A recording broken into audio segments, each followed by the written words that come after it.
ഭാഗ്യവതിയായ പരിശുദ്ധ ദൈവമാതാവായ മർത്തമറിയം അമ്മേ, നിന്റെ തിരുസന്നിധിയിൽ കണ്ണുനീരോടെ പ്രാർത്ഥിക്കുന്ന നിന്റെ മക്കളിൽ ഒരുവനെയും നിരാശയോടെയോ വെറും കൈയോടുകൂടെയോ പറഞ്ഞേക്കുവാൻ അമ്മ അനുവദിക്കരുതേ.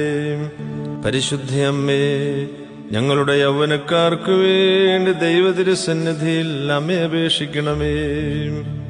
അകലെ പാർക്കുന്നവർക്ക് വേണ്ടി അമ്മേ ദൈവതിരുസന്നിധിയിൽ അമ്മ യാചിക്കണമേ.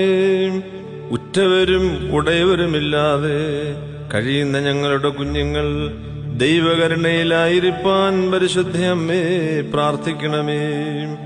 ഞങ്ങളുടെ വിദ്യാർത്ഥികളെ ദൈവതിരുസന്നിധിയിലേക്ക് സമർപ്പിക്കണമേ. ബുദ്ധി കുറഞ്ഞവർക്ക് ബുദ്ധി ലഭിക്കുവാൻ അമ്മ പ്രാർത്ഥിക്കണമേ. ദൈവകൃപയിലും ദൈവപരിജ്ഞാനത്തിലും ജീവിക്കുവാൻ അമ്മേ അവർക്ക് വേണ്ടി അപേക്ഷിക്കണമേ.